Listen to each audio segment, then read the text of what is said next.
Hello, I'm Jennie Rayment, and today I'm going to show you how to make a Pilgrim's Scrip. This is a particularly historic bag dating back to the 12th century. The pilgrims would carry it on their weary journeys to the cathedrals or wherever they happened to be going.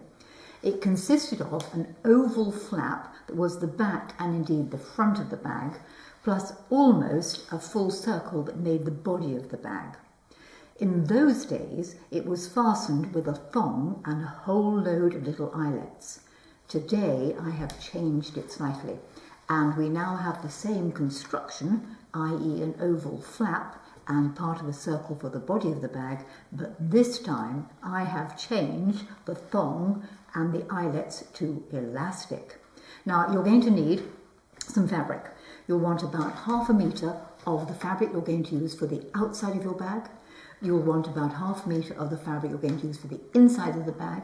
You'll need approximately 30 to 40 centimetres of 6mm wide elastic. You'll also want some violin, and I'm using the lightweight iron-on. This is either H310 or S320. And you'll want some wadding. And I've got here the very nice wadding that is 279, that is the 80/20 wadding. There is, and you will get accompanied to this film, a pattern. Now you can blow the pattern up to any size you like.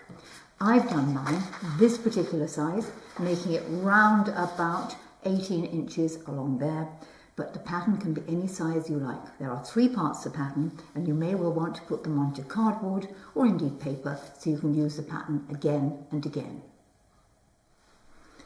I've got the body of the bag here, and you're going to need to cut out 2 pieces, one in your outer fabric and one in your inner fabric. So you're going to cut 2.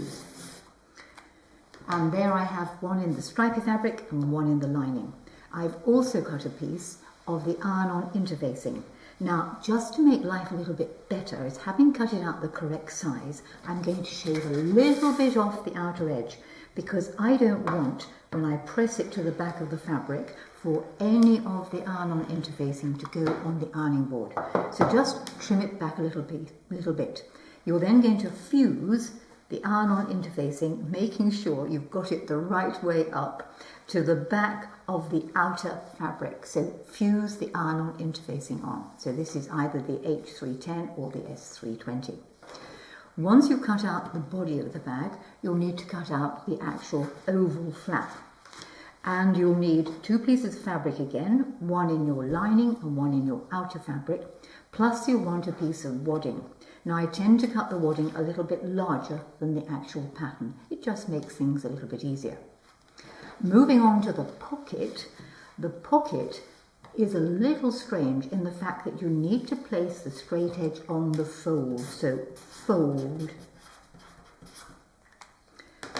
your fabric in half, place the pattern on top and cut it out, so the pocket will actually be double the size of the template. Finally, you're going to want a handle, and I've cut a strip the full width of the material, 4.5 inches wide, plus a tab.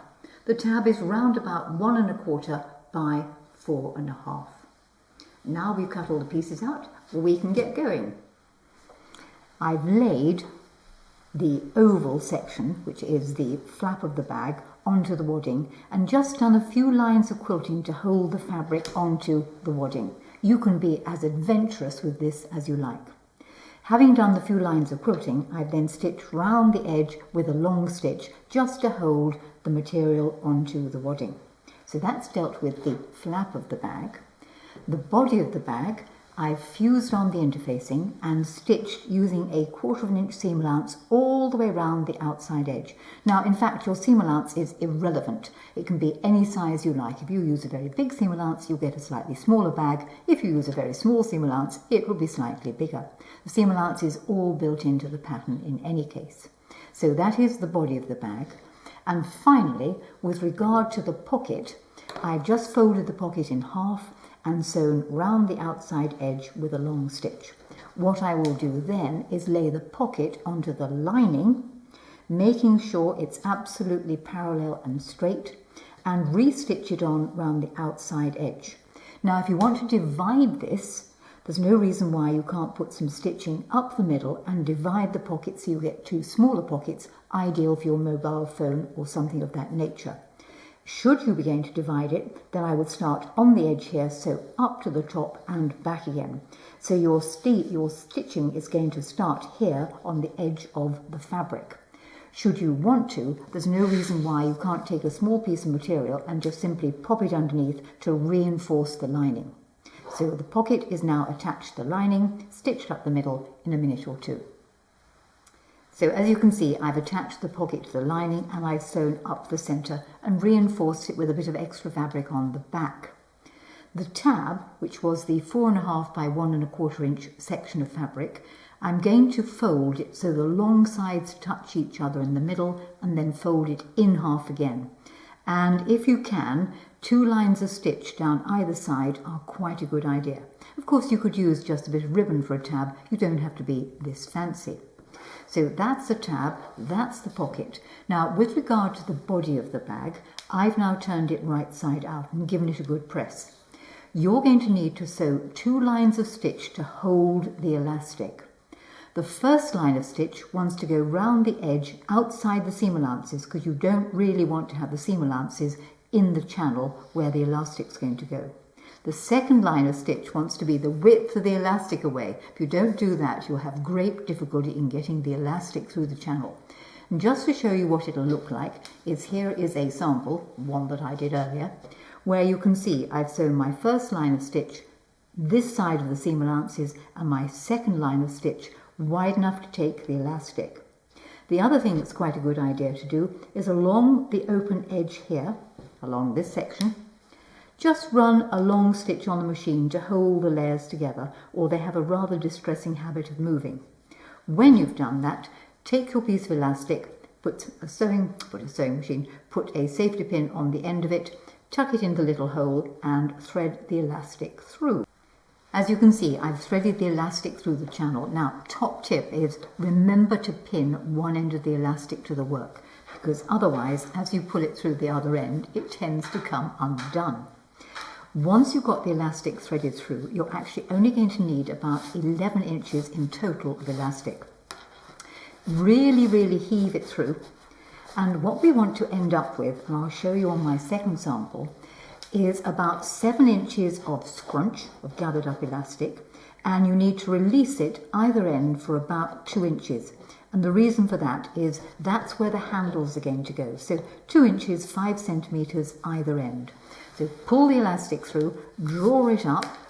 When you've drawn it right up as much as you can, work on about 7 inches of the gather in the middle, and then just release the elastic either end so you have 2 inches of flat both ends of the elastic. What I tend to do then is to sew across the elastic at the 2-inch mark, just to make certain it doesn't shoot back into the seam. And then of course I'd sew at the very end of the elastic where it is on the raw edge of the material. And this will make the body of the bag. So as you can see, I've threaded the elastic through. There's a flat bit 2 inches that end, flat bit 2 inches the other end, and the whole thing measures about 11 inches. Fold the body of the bag in half and just make a little nick in the centre of that flat side, because that's where you're going to line it up on the main part of the bag. Taking the main part, the flap of the bag, I would just take off any excess wadding, use your scissors or your rotary cutter, remove the excess wadding. When you've removed the excess wadding, fold the bag front in half and just make a little nick top and bottom. So I've taken off the wadding, I'm going to fold it in half, take the pins out as well, and just make a little nick top and bottom. Because I've got stripes, it's nice and easy because I can line up the stripes. A little nick top and another little nick or niche, call it what you will, at the bottom. Right, taking the tab, which trust by now you haven't lost, fold the tab in half, and I like to have the tab so that it's flat here and not crossed over. This is going to go on the top of the bag, facing inwards into the bag. If you put it any other way, you'll be surprised when you turn the thing right side out. So there we go, pop it on the top there. The body of the bag wants to go on the other end, and line up the nick in the center of the body of the bag with the nick in the center of the flap, nick to nick. Now what it will pay you to do is, because we've got a straight edge round here and you're fitting it to a curve, is just to put a few little notches all the way around the entire thing. Don't cut too deeply because the notches will show. So a few notches all the way around here. When you've done that, flex the sides up so they align with the edges of the flap and pin well in place. Because what we will do then is we will sew the body of the bag to the flap.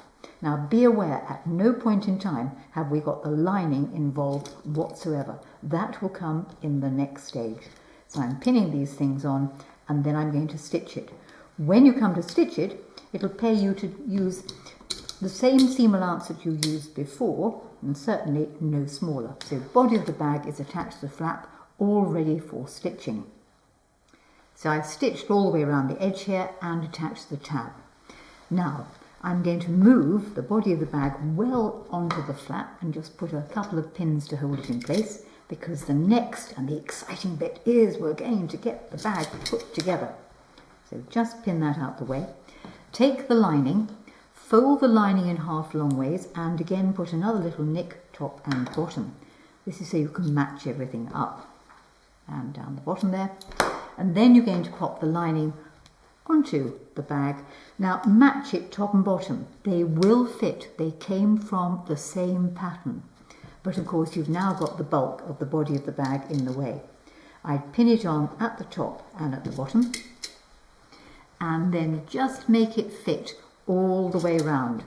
So give it a jolly good pull. What will happen then is you're going to sew right the way round the entire edge, but you're going to leave a gap. Now I'm going to indicate where the gap's going to be, from about there to about there. That's to turn it through. If you leave too small a gap, it will be jolly difficult to turn it through. So pin the lining in place onto the remainder of the bag. Before you start sewing though, I just want to explain about the handle. The handle was your 4.5 inch strip, and I've partially made mine. To explain to you what I would like you to do is I press about 1/4 inch over on one side of the handle, the long side, press the other side up by about 1/3, so that when you fold the first pressed edge over the second, it will meet in about the middle. Whatever the width of that is, I cut wadding strips to fit. Open the pressed piece out, lay the wadding inside, wrap it up again. Then what I suggest you do is do a long fancy stitch down the centre, just to hold the layers together, and then maybe tram lines up and down the edge. I usually have the handle about 44 inches, but if you want the handle a little longer or a little shorter, you can adjust it to suit. So once you've sewn round the edge, and remember to leave the gap, trim off any little bits that are sticking out, and you'll be good to turn it through the hole. I'll be very glad you didn't make the hole too small. You can sew it up afterwards, so don't panic. Right, turning the bag through the hole, keep on turning, keep on pushing. Mind any pins that are there. Flatten it out, and then you're going to have a horrible surprise, because it appears that the bag is completely wrong. No, it's not. All you've got to do is to turn the body of the bag out the other way, and there is the bag. There is its flap, ready for a button to go on the front. The pocket is there inside. So what you now need to do is just to give it a very good press all the way around the top here, and I tend to top stitch around there. Don't forget to sew up the hole in the bottom of the bag, so by simply turning it back again you can see the hole to sew up in the bottom of the bag, and then it will need its handle attaching. Now when it comes to attaching the handle, this is why we left a flat piece on both sides of the bag.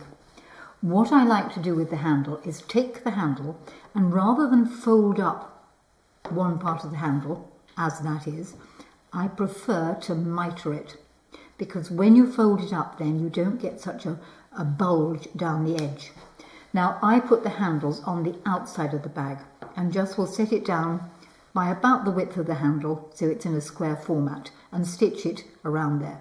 Take the other part of the handle to the other side and sew it on. Be careful when you do sew it on the other side, you don't actually get it twisted. So that's it. You have just completed a historical bag, the Pilgrim Scrip. It sits beautifully flat when you lay it down on the surface. You can do it in any size you like, just change the dimensions of the pattern. Consider doing it in perhaps corduroy or velvet. You could indeed make a much fancier flap, perhaps like this one here, where I've got some tucks which I've embellished. If you'd like to know how to do the tucks, there's a jolly good YouTube on it on how to do tucks and indeed how to do embellishing. Just look for my name on the YouTube channel. So that's it. There is one Pilgrim Scrip a la modern version.